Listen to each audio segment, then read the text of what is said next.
let's talk about Bedard Yep. first. We won't belabor the point because we've all heard a lot about him. We're going to hear plenty more about him moving forward.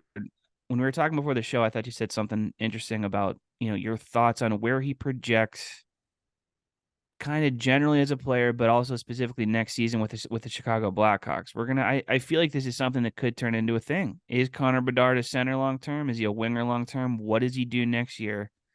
We should talk about that here because that's the mode that we're about to shift into because the lottery's over. We don't need to, hit the tankathon button anymore like that. Like those times are complete. It's time to shift into this next phase of dialogue. And I think, Bedard's best position, whether it's next season or down the line, is a big part of it. So what do you expect from him as, you know, quote unquote prospect to Jason Ryder? Yeah, no, I mean, I think next season, given what the picture in Chicago looks like, they should put him at center and just try it. But it's Yeah. it's kind of funny. You often will see teams break a guy in on the wing to have him adjust.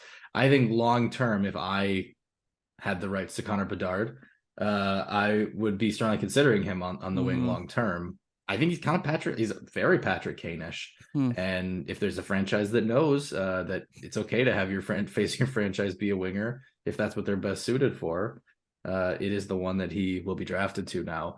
I'm not saying he can't do it though. Like Yeah. he's played center. He played at the World Juniors. Like we're gonna see where this goes. And center is valuable enough that you owe it to yourself to at least try it. But what I think is when you have a player who can be that dynamic, who is on the smaller side, unless it's like so fluid, so natural, we're talking like Jack Hughes here. Mm-hmm. Um, why not let them just not be bogged down by the defensive responsibilities of the center position if you can avoid it? Now, it may be that they get Connor Bedard and it bumps them so much that they don't get another, lottery Right. break for a guy who can do that really easily. That could happen, I guess. I wonder.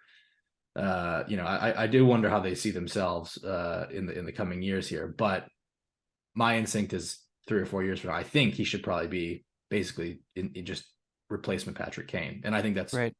still a I'll tremendous take outcome it. for them. I was talking to somebody about this last night about how teams have, and it was honestly, it was about this topic exactly. I can't even remember who it was, but it was how teams have dealt with ultra elite. I'm trying to like wean myself off of saying generational because that word just has come to, Lost all meaning. it's lost all meaning and also come to annoy me deeply. But this top shelf ultra elite center prospect and how they've been used as rookies. Uh, and McDavid, he didn't play a shift at wing. I don't think I don't think so. No. Sidney Crosby played a little bit of wing and he hated it, and he shouldn't have been there. And it didn't make a ton of sense. It was something that Eddie Olczyk did with the Penguins way back when, you know, just kind of based on the assumption, somewhat understandably, that 18-year-olds can't play center in the NHL. So Sid did get some time that allowed him to get some nice photo ops with Mario Lemieux at that point and whatever else. But it was very clear, I think, in the case of Sidney Crosby, that was not. And it's a different skill set and whatever. But Sid's he's a center to his core. Like that's just what his skill set is. It's what his mindset is. It's where he's best served.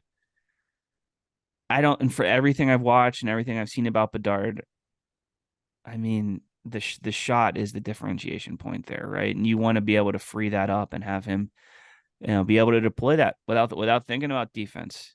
I don't know. It's an interesting problem to have if you're the Chicago Blackhawks. Yeah, you're not going to mind him being on, you know, an extra quarter to a half of a rush chance per game by being up at the blue line and hopefully, take off a little bit, leak out a little bit sometimes Mm-hmm. early. I don't know.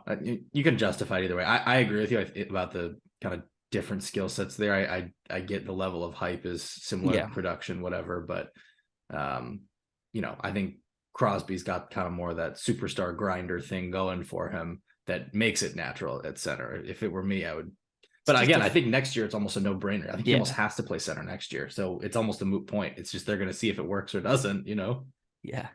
You think the Blackhawks wouldn't mind maybe throwing him on a wing for Jonathan Taves, Dude, I possibly? had this exact thought last night. Like, so you're gonna welcome this kid who's gonna be the face of your franchise for the next decade into your locker room.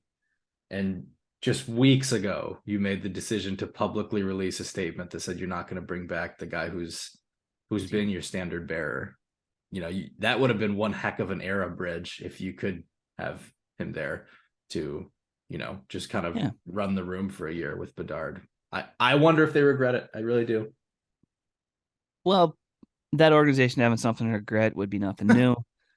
Uh, Worth repeating that they are going to use a draft pick on Connor Bedard that they shouldn't have in the first place because they should have been docked that because of their organizational conduct and their failure to protect or report anything about Kyle Beach, which they were investigated and settled for and deserved a hell of a lot of a stiffer penalty than the one they received. Now it's whatever, less than 2 years later. We're talking about the Blackhawks coming out of a rebuild and saying on the broadcasts over and over that they, deserve this pick and whatever. A lot of people don't think so. And I'm one of them, it's insane to me that that team, I know they were whatever publicly shamed to some extent and they got fined the two schmil and people lost their jobs, but that organization didn't pay enough. Feel bad for the fan base because they had nothing to do with it here, but the fact that they didn't lose a first round pick and the New Jersey Devils lost one for playing cap gymnastics with Ilya Kovalchuk during a time that was allowed, and that the Arizona Coyotes lost a first round pick for holding illegal workouts ahead of the draft. The fact that the Chicago Blackhawks got out of all this without having to give up one of those under any circumstance, and now they get to parlay it into a player who's people are writing in pencil, his Hall of Fame induction 20 years down the road or 25 years down the road. It sucks. It sucks, and I was upset to see it last night. It was a loud response too. Like that, I'm it glad was immediately you that drag way. these losers Yeah, I because mean, it's it still it's was. still it's impossible to like get over the fact that it's still that the same people still own the team. Like the buck should stop there, and it never does. That's the way this country is structured at this point. It's, the plutocrats always win, right? That's kind of the way it's sort of the way it goes. But to see it play out so flagrantly there, and to see them sell 500 or 1,000, whatever it was, all those season ticket packages they sold in the immediate wake of the Bedard the Bedard lottery win. I saw Ben Pope from the Chicago Sun Times said that he had, and forgive me if this number is wrong because I don't have it in front of me, but it's like they've added $2.5 million in revenue in ticket sales in the first hour or something. That's repulsive, and they don't deserve it. And fans of Chicago might, but the people that own that franchise, the Wirtzes, don't, because ultimately this is their fault. It to me, it is a little tough to know because obviously I agree with you there, but it's just would this pick have been the one that they had? They should have been docked picks for 3 years or something. Like Okay, yeah, it shouldn't have just been one. There needed to be some escalation on an organizational level based on what we saw the punishment turn out to be for the Devils and the Coyotes. Like that, in hindsight, probably wasn't talked about enough. Honestly, when the punishment went down, like what are we talking about here? The Devils did something that was allowed by the CBA and it was retroactively right. disallowed, and they were punished. It's insane. You And have totally, and you go across sports, and that is a standard. Is that you when you embarrass the league, you pay a fine, usually in the form of a draft pick. So I completely get that. I wasn't sure because I felt yeah, like people were talking about like, okay, they shouldn't even had this pick, but if you're saying it should have been multi years for sure, and 100%. you know I mean whatever it means jack shit coming from me, but yeah, they should have lost. They should have lost 2 or 3 years of first round picks. you are not alone in the sentiment. I mean, it's Ugh. I don't know. This is maybe a little neither here nor there, but I felt like there was almost a point where people were thinking like retroactively, should they have been allowed to just, okay, you can't win this lottery? It seemed to be the tenor of a lot of stuff I was seeing. That But would be on some, like in other leagues, that would be, or in other situations you'd say, well, the punishment's been levied, like yeah, this is what it is.